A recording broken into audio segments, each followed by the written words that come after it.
바람,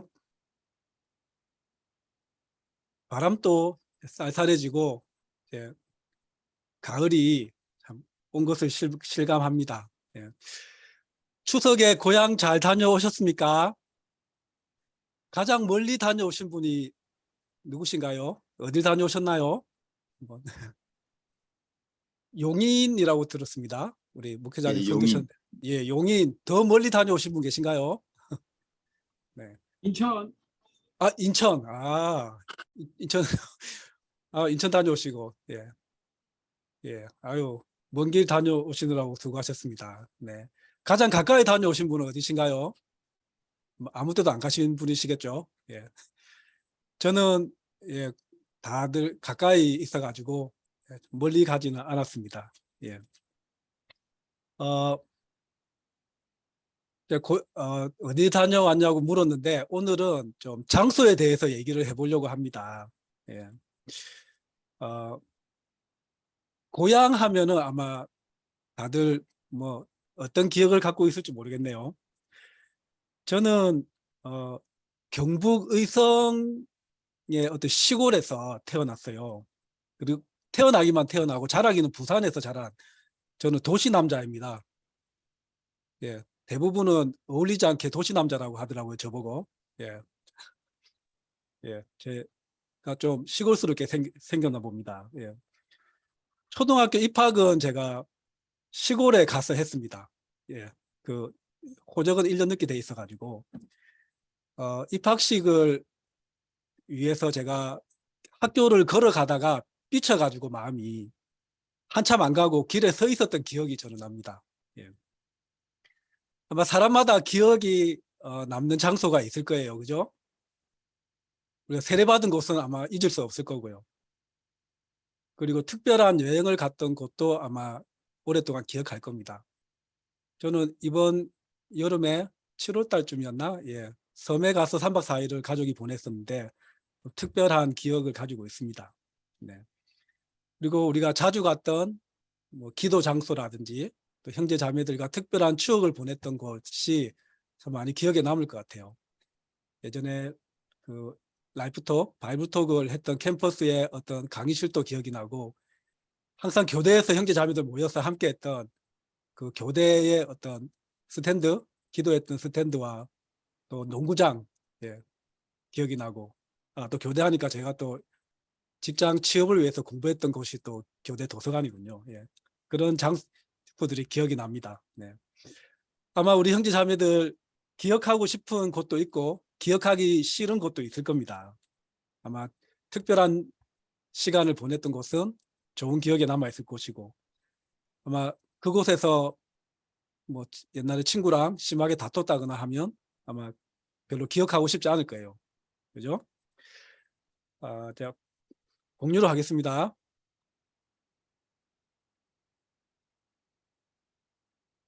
네.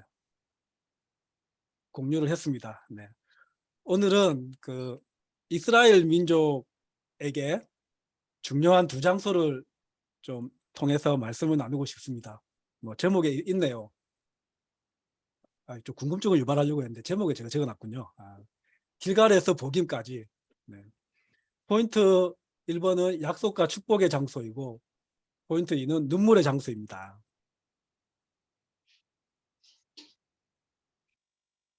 네. 말씀을 읽겠습니다. 포인트 1, 약속과 축복의 장소. 제가 읽겠습니다. 여호수아 4장 19절에서 24절이고 또 5장 9절, 예, 두 군데입니다. 예. 백성이 첫째 달 열흘에 요단강을 건너 여리고 동쪽 변두리 길갈에 진을 쳤다. 여호수아는 요단강에서 가져온 돌 12개를 길갈에 세우고 이스라엘 자손에게 이렇게 말하였다. 당신들 자손이 훗날 그 아버지들에게 이 돌들의 뜻이 무엇인지 묻거든 당신들은 자손에게 이렇게 알려주십시오. 이스라엘 백성이 이 요단강을 마른 땅으로 건넜다. 우리가 홍해를 다 건널 때까지 주 우리의 하나님이 우리 앞에서 그것을 마르게 하신 것과 같이 우리가 요단강을 다 건널 때까지 주 우리의 하나님이 요단강 물을 마르게 하셨다. 그렇게 하신 것은 땅의 모든 백성이 주님의 능력이 얼마나 강하신가를 알도록 하고 우리가 영원토록 주 우리의 하나님을 경외하도록 하려는 것이다. 네. 주님께서 여호수아에게 말씀하셨다. 너희가 이집트에서 받은 수치를 오늘 내가 없애버렸다. 그리하여 그곳 이름을 오늘까지 길갈이라고 한다. 네. 이스라엘 백성이 오랜 광야 생활을 끝내고 드디어 요단강을 이제 건너게 됩니다. 이 요단강을 건너는 것은 바로 하나님의 능력으로 건널 수 있게 되는 겁니다. 그 요단강의 물줄기가 갑자기 이제 끊어지면서 강의 바닥이 마르고 그 마른 땅을 건너게 됩니다. 이것은 우리가 꼭 기억해야 될 것은 바로 순전히 오로지 하나님의 은혜와 능력으로 가능했고 요단강을 건널 수가 있었습니다. 이스라엘 백성은 단지 걷기만 하면 되었습니다. 그러면 하나님이 약속하신 장소로 이제 갈 수 있는 겁니다. 하나님이 펼치시는 길을 우리가 그 길을 만드는 것이 아니고 우리는 단지 걷기만 하면 될 것입니다.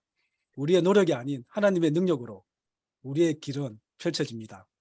백성들은 요단강을 건너가지고 그 변두리, 동쪽 변두리, 여리고 동쪽 변두리 길갈에 진을 치게 됩니다. 길갈이라는 장소가 이제 등장하는데요.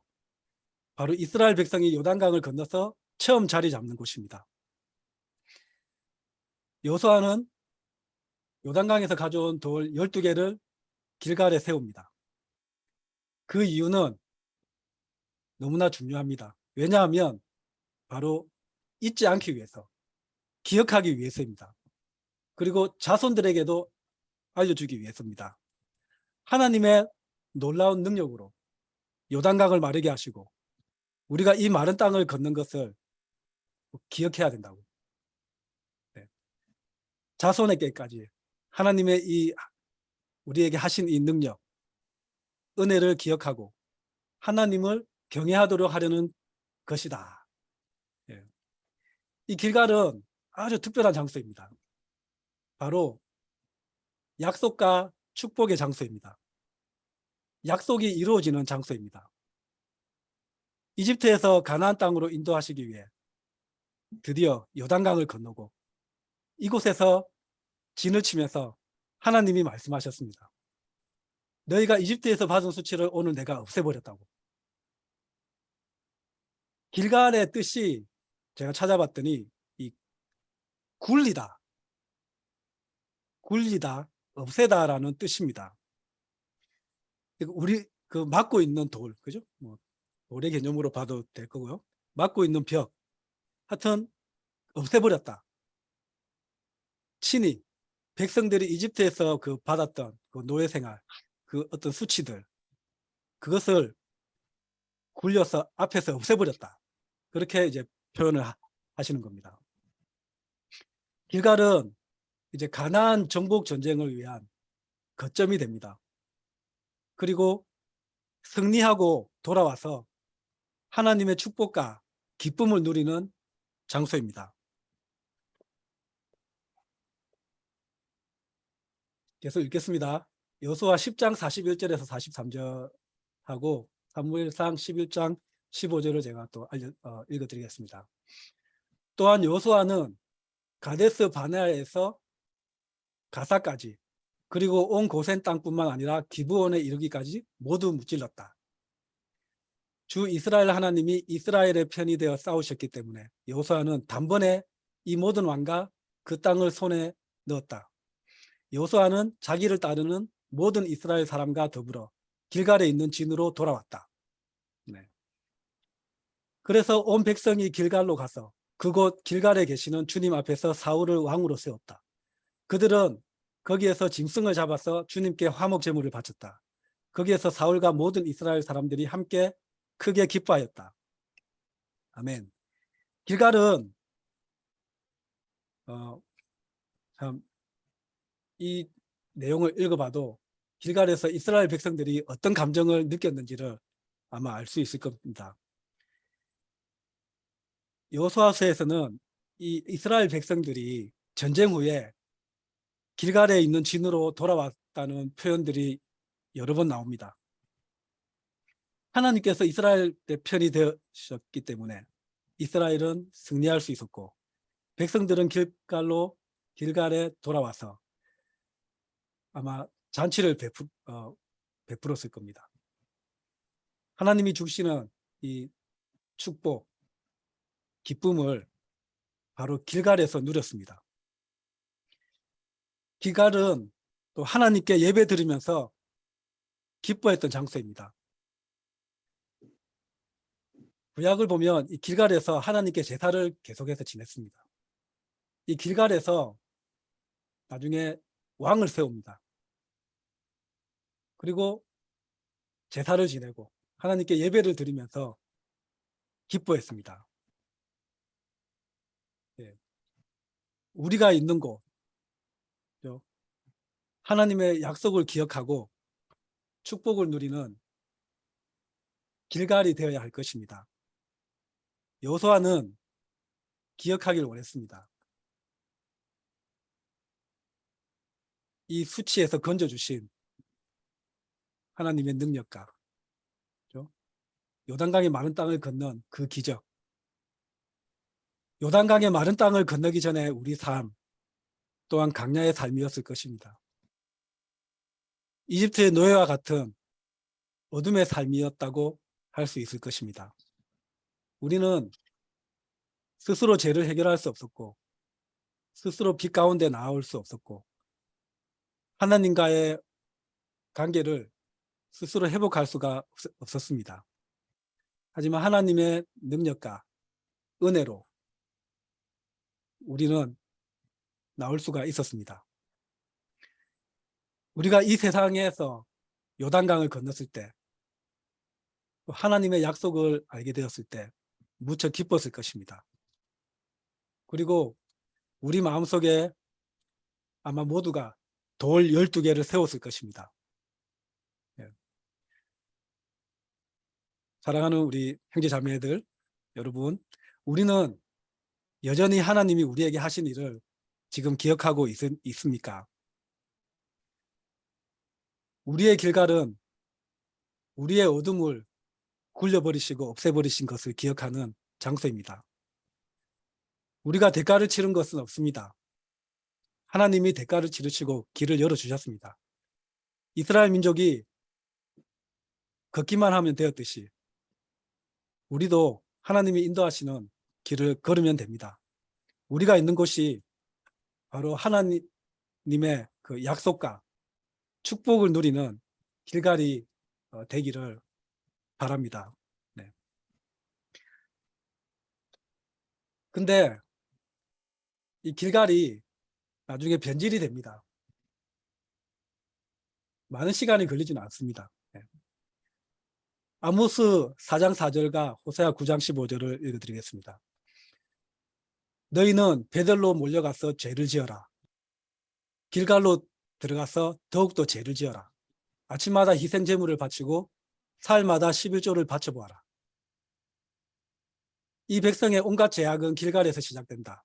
내가 그들을 미워하기 시작한 것도 길갈에서다. 하는 짓이 악하니 그들을 나의 집에서 쫓아내겠다. 다시는 그들을 사랑하지 않을 것이다. 대신이라는 것들도 모조리 나를 거슬렸다. 아멘.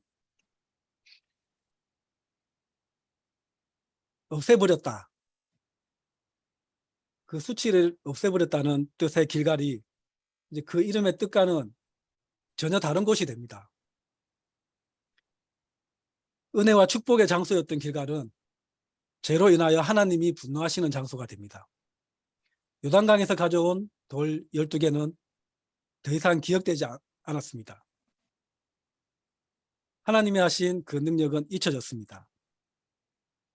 하나님의 그 말씀, 은혜와 축복을 잊어버릴 때 하나님이 하신 그 놀라운 사랑과 희생, 은혜를 잊어버렸을 때 그 하나님은 다른 신과 섞여버립니다.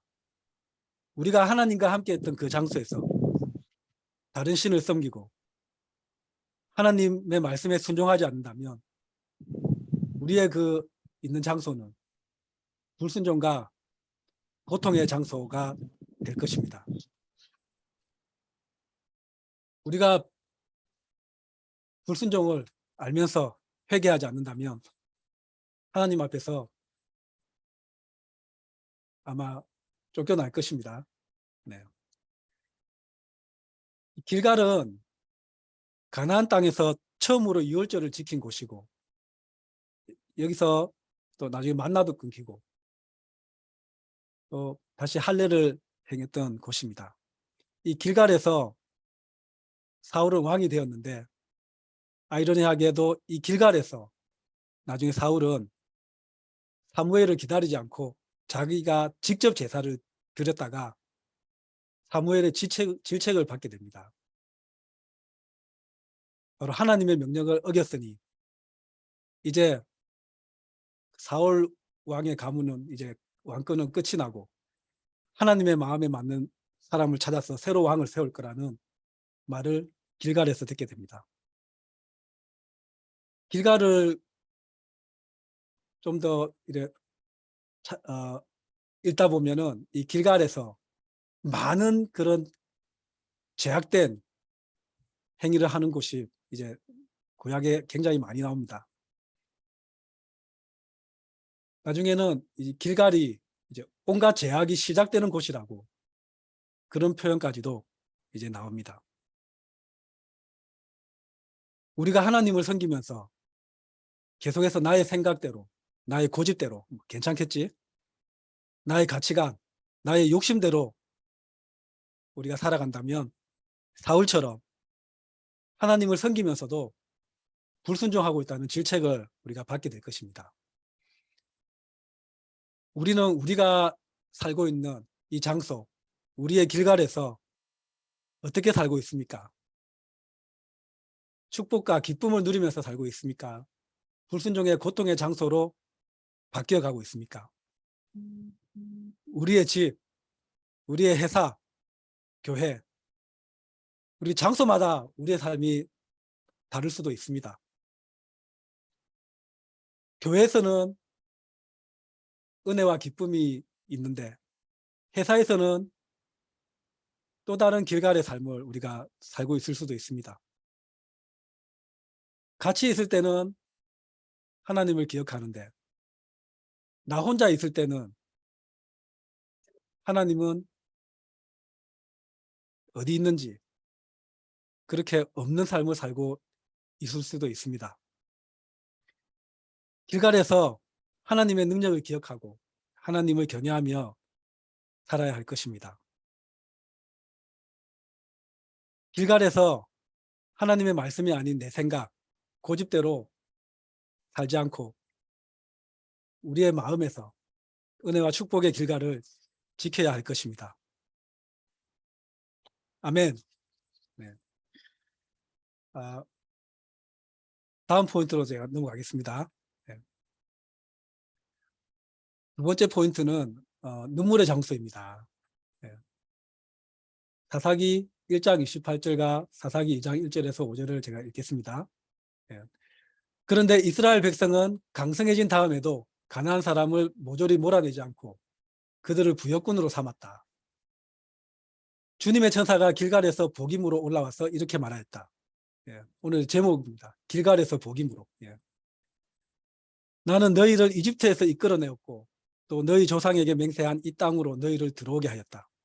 내가 너희에게 말하기를 나는 너희와 맺은 언약을 영원히 깨뜨리지 않을 것이니 너희는 이 땅의 주민과 언약을 맺지 말고 그들의 단을 헐어야 한다 하였다. 그러나 너희는 나의 말에 순종하지 않았다. 너희가 어찌하여 이런 일을 하였느냐. 내가 다시 말하여 준다. 나는 그들을 너희 앞에서 몰아내지 않겠다. 그들은 결국 너희를 찌르는 가시가 되고 그들의 신들은 너희에게 우상을 숭배할 수밖에 없도록 올가매는 올무가 될 것이다. 주님의 천사가 온 이스라엘 자손에게 이 말을 하였을 때에 백성들은 큰 소리로 울었다. 그래서 그들이 그 장소의 이름을 복임이라 부르고 거기에서 주님께 제사를 드렸다. 아멘. 네. 이스라엘 백성들은 하나님의 그 함께 하심으로 계속해서 전쟁에 승리를 했고 가나안 땅을 정복했습니다. 근데 가나안 사람들을 남겨놓았습니다. 종으로 삼기도 하고 조약을 맺기도 했습니다. 아마 이 정도는 괜찮겠지 생각했는지도 모르겠습니다. 그들의 불순종은 그들을 찌르는 가시가 되고 가나안 사람들의 신이 우상이 되고 올무가 될 것이라고, 올가면은 올무가 될 것이라고 합니다. 하나님이 그들을 몰아내지 않겠다고 하십니다. 우리가 죄성을 몰아내지 않고 싸우지 않고, 그죠? 고집을 그냥 싸우지 않고 놔둬버리고 시간이 흐르면서 결국 그것들은 우리 자신을 찌르는 가시가 됩니다. 주님의 천사가 길갈에서 복임으로 올라왔습니다. 아마 복임의 위치가 더 높은 것 같습니다. 네. 요단강을 건너서 전쟁의 거점이었던 그 길갈에서 이제 장소가 복임으로 이제 바뀝니다. 이 복임의 뜻은 우는 자들이라는 뜻입니다. 백성들은 이 하나님의 천사의 경고를 듣고 큰 소리로 울었습니다. 예. 그리고 주님께 제사를 지냈습니다. 이스라엘 백성들은 주님의 천사의 말, 이제 하나님의 말씀을 듣고 자신의 불순종을 보았습니다.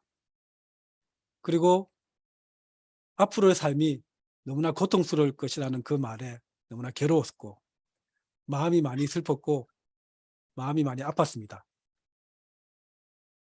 큰 소리로 울었다고 합니다. 우리도 우리의 어떤 불순종, 고집, 우상숭배, 우리의 죄들을 보았을 때 눈물의 장소, 복임이 필요합니다. 자신만의 동굴로 들어가거나, 그죠? 게임이나 드라마를 몰두하면서 오랜 시간을 보내는 것이 아니고, 그죠? 또 자신의 모습을 보면 낙심하고 계속 시간을 그냥 그렇게 보내는 것이 아니라 복임의 장소로 가야 할 것입니다. 큰 소리로 울고 제사 지냈던 그런 복임, 예.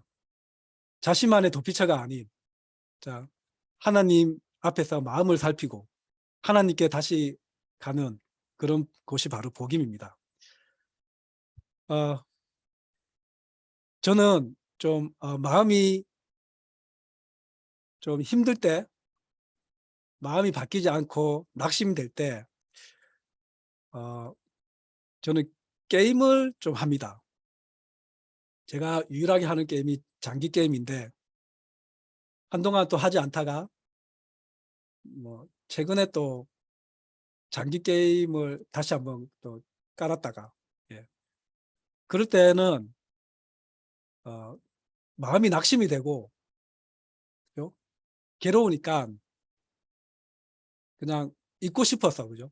그 마음이 힘든 것을 피하고 싶어서, 생각을 안 하고 싶어서 장기 게임에 좀 몰두를 저는 하는 경우들이 있습니다. 복임으로 가지 않는 거죠. 어떤 형제 자매들은 그냥 하염없이 TV를 늦게까지 TV를 보는 경우도 있을 것입니다. 예. 그리고 핸드폰을 보면서, 그죠? 검색을 하면서 그냥 시간을 많이 보내기도 할 것입니다.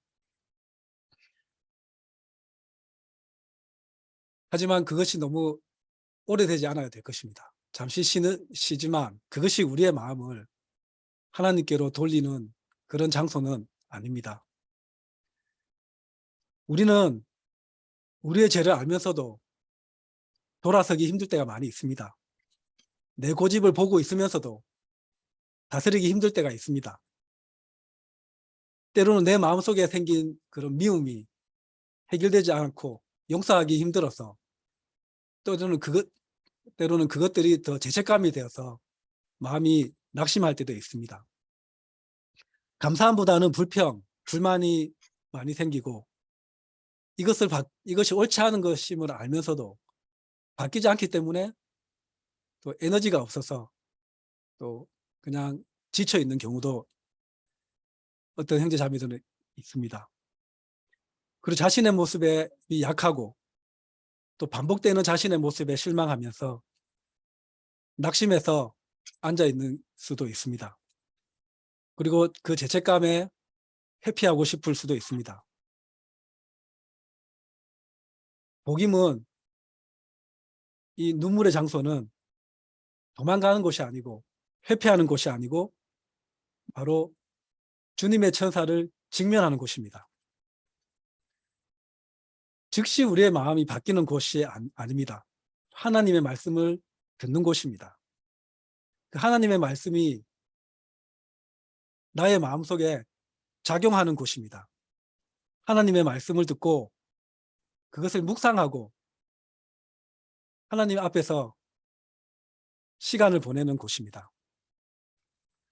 혹시 복임에서 아니면 다른 곳에서 눈물을 흘리고 아파하는 시간을 보내고 있으신 형제 자매들이 있으십니까? 잘하고 계십니다. 괜찮습니다. 눈물을 흘리고 아파하는 곳이 우리는 필요합니다. 마음이 바뀌지 않아서 낙심하고 있어도 괜찮습니다. 그곳에서 우리가 눈물을 흘리면서 말씀을 기억하면서 우리 마음을 보고 있다면 마음이 우리가 연약해서 즉시 바뀌지 않더라도 시간이 지나면서 우리의 마음이 어느 순간 깨지는 날이 또 올 것입니다. 바로 그것이 우리의 복임입니다.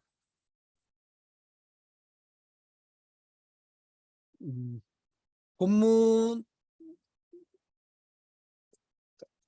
계속 읽으면 이스라엘 백성들은 여호수아가 살아있는 동안 하나님을 잘 섬겼다고 이제 이야기가 나옵니다. 근데 안타깝게도 여호수아가 죽은 후에는 이스라엘 자손은 우상을 섬기고 악한 행동을 일삼으며 하나님을 진노하게 하였다는 얘기가 또 바로 뒷구절에 나옵니다. 바로 2장 11절부터는 아마 그런 바로 우상을 섬긴다는 내용들이 나옵니다. 그래서 이 복임에서의 이 눈물이 진짜 회개의 눈물이었느냐 그냥 일시적인 감정의 눈물이었냐는 제가 좀 찾아보니까 좀 논란의 소지가 있습니다. 어떤 곳에서는 그는 감정적인 회개였다. 그냥 눈물을 흘리지만 회개하지 않았다.